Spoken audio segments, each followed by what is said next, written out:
분주하게 열심히 사는 거는 좋지만 그런 과정 속에서 주님 생각도 없이 또 주님을 찾지도 않고 그저 내 열심과 내 능력으로 내 경험으로만 사는 것은 아닌지 돌아보기를 원합니다.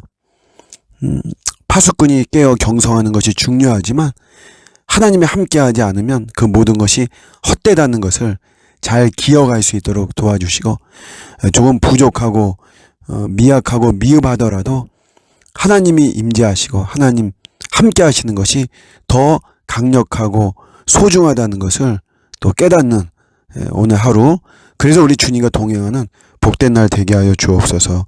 예수님의 이름으로 기도드립니다. 아멘. 오늘 주시는 말씀은 욥기 42장 5절입니다. 내가 주께 대하여 귀로 듣기만 하였사오나 이제는 눈으로 주를 배움나이다. 아멘. 우리 욥기의 결론으로 많이 삼는 그런 구절입니다.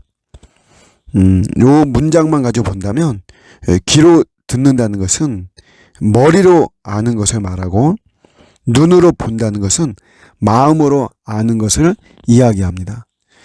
내가 머리로 아는 거하고 마음으로 아는 것하고는 사실 엄청난 차이죠. 말로 표현할 수 없는 큰 차이입니다.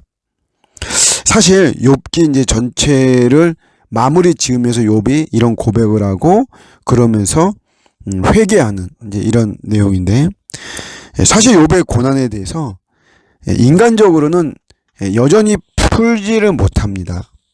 우리가 이 욥기를 가지고서는 사실은 온전히 풀지를 못해요.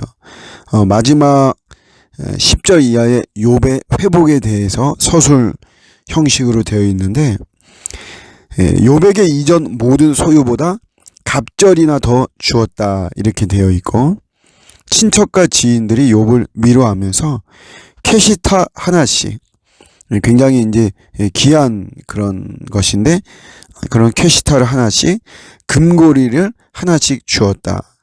그리고 아들 7과 딸 3을 새로 낳는데 이 딸들은 전부 다 미인이다.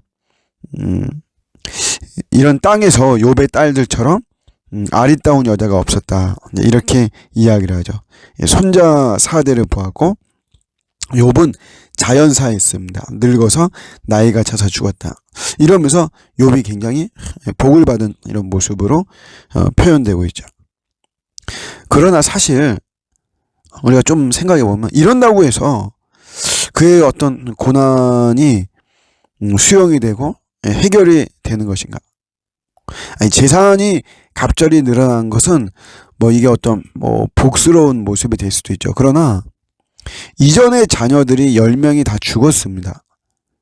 이제 새롭게 자녀들이 출생해서 그 딸들이 이렇게 예쁘고 이것이 참 좋지만 그 전에 죽은 자식들 10명을 생각한다면 지금 내가 이렇게 누리고 있는 이것이 얼마나 이런 고난이 씻겨나갈 수 있을까.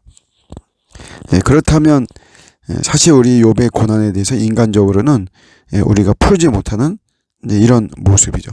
그래서 욥이 기뻐했다라고 하는 이런 표현은 없습니다. 물론 그런 표현이 들어가는 게 이렇게 중요한가 이렇게 질문할 수도 있지만, 어쨌든 욥의 회복에 대해서 이야기하면서 이렇게 갑절의 축복을 받고 그랬지만 욥이 그것으로 인해서 기뻐하고 즐거워하고 정말 웃음이 넘치는 삶이, 행복한 삶이다. 이런 표현은 없죠. 그만큼 우리가 이제 인간적으로 다 풀지를 못해요. 그러나 고난이라고 하는 거, 우리가 이거를 전체적으로 볼 때 오늘 이 5절의 말씀, 이 말씀이 이렇게 되어지는 것이 고난의 유익함입니다. 고난을 통과해야만이 사실 이렇게 되죠. 머리로만 아는 것이 아니라 마음으로만 알아요. 마음으로. 인간에 대한 이해가 이게 엄청나게 깊어지는 것이죠. 머리로만 아는 것이 아니라 마음으로 압니다. 실패를 정말 처절하게 해본 사람이 실패한 사람을 마음으로 이해하게 됩니다. 우리가 실패한 사람들, 또 낙방한 사람들, 이런 사람들을 위로하고 그런 사람들 긍휼히 여기고 그래야 된다는 것을 우리가 머리로는 알죠. 지식으로는 알지만 이게 실제로 정말 낙방해서 그 쓰디쓴 그 쓴 잔을 마시고 이런 사람들이 사실은 마음으로 이 실패한 사람들의 마음을 아는 것이죠. 저도 개인적으로 우리 아픔을 당하면서 그 전에 혼자 계신 분들에 대해서 머리로 알죠. 머리로. 그러나 개인적인 이런 일을 통해서 이제는 사실 마음으로 좀 알죠. 마음으로 알겠습니다. 혼자 계신 분들의 그런 어려움들, 그런 외로움들, 그런 아픔들, 이 마음으로 알죠. 마음으로. 이 고난은 그런 유익함이라고 말해야 되겠죠. 하나님의 의도, 하나님이 그렇게 알아주기를.